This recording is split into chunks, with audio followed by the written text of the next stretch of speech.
Olá pessoal, sejam bem-vindos ao canal Ricardo Santos Fitness. O nosso tema hoje é a divisão do treinamento para colocar foco em alguma área onde você tem grande dificuldade de aumentar a massa muscular ou enrijecer. Eu gosto muito desse tema porque infelizmente eu ainda vejo protocolos de treinamento pré-prontos ou planilhas básicas de treinamento para quem tem um ritmo um pouco mais avançado, que não vai atender a expectativa desse praticante, porque geralmente, avaliando minuciosamente o corpo de uma pessoa, seja ela iniciante ou avançada, é possível sim identificar áreas onde esse indivíduo precisa de um pouco mais de estímulo para aumentar a massa muscular, criando uma proporção entre os músculos, ou para enrijecer um pouco mais. Então eu posso dar um exemplo para vocês, clássico, que é a menina que já treina musculação há um certo tempo, treina sempre forte, né? E as suas coxas, o seu braço estão desenvolvendo bem e os glúteos estão um pouco aquém das expectativas. Nesse caso, é super importante sim colocar uma divisão de treino que priorize os glúteos. Se foi avaliado e foi constatado que realmente a perna, o braço, a panturrilha estão desproporcionais ao glúteo, é super importante então colocar um protocolo de treinamento específico priorizando esses glúteos. Eu, por exemplo, eu utilizo alguns tipos de protocolos para colocar prioridade no treinamento, e eu acho interessante passar para vocês os dois principais que eu utilizo. Primeiro é deixar um dia específico somente para trabalhar essa área que o indivíduo tem dificuldade. A gente pode usar esse exemplo da menina, que o glúteo e a coxa e o restante do corpo estão desproporcionais, e colocar um dia específico somente de glúteo.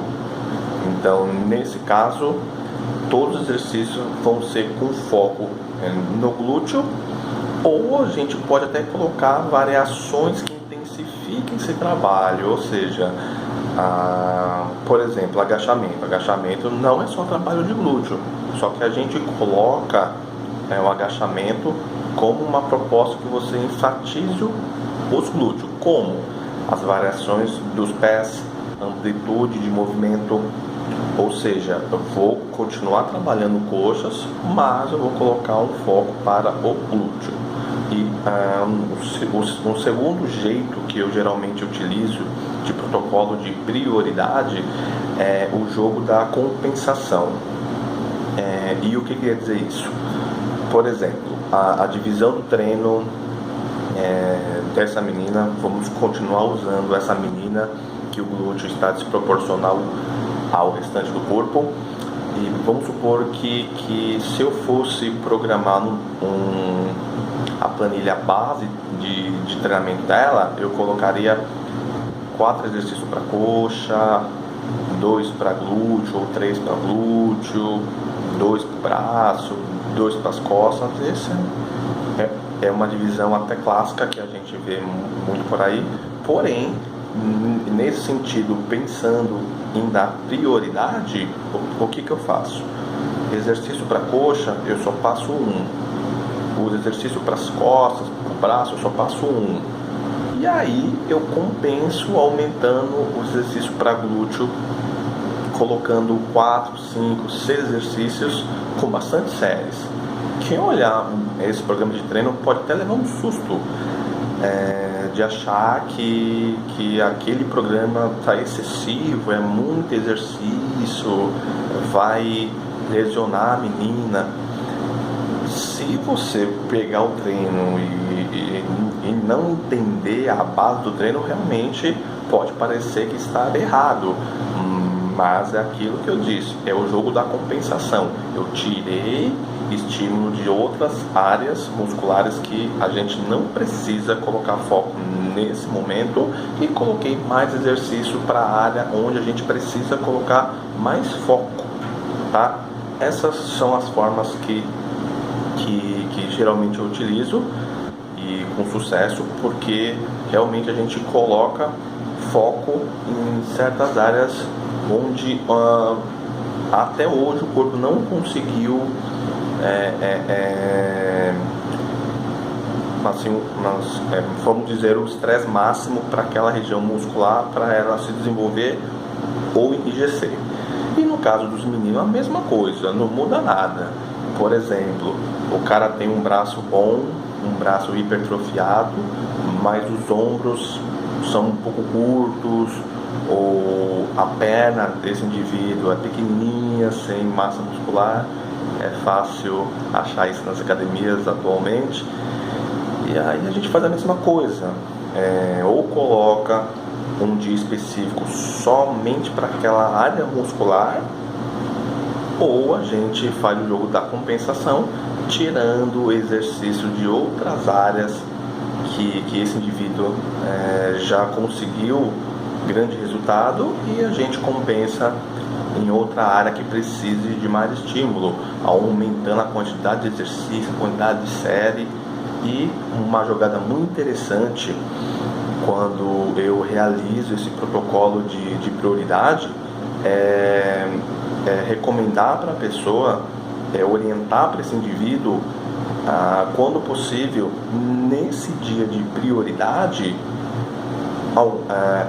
aumentar o consumo calórico.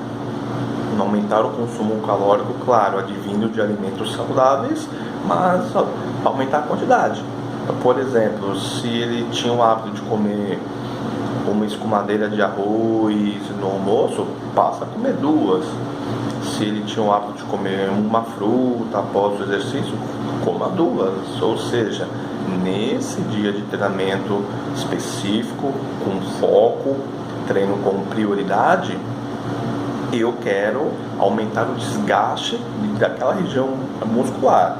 Só que eu só vou ter sucesso criando o ambiente anabólico para isso, criando um ambiente satisfatório para que aconteça isso. Então eu preciso aumentar o consumo calórico. Seria algo contraproducente se eu reduzisse o consumo calórico. Então, repito,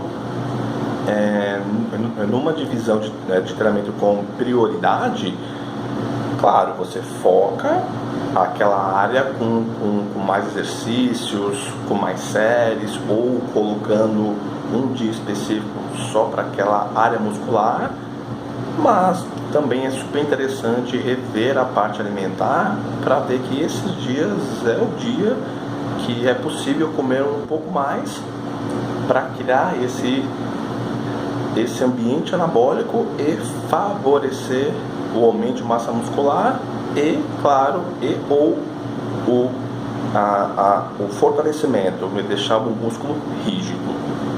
Certo, galera? Então, essa foi a dica de hoje. Espero que vocês tenham aproveitado essa sugestão de divisão de treino de prioridade.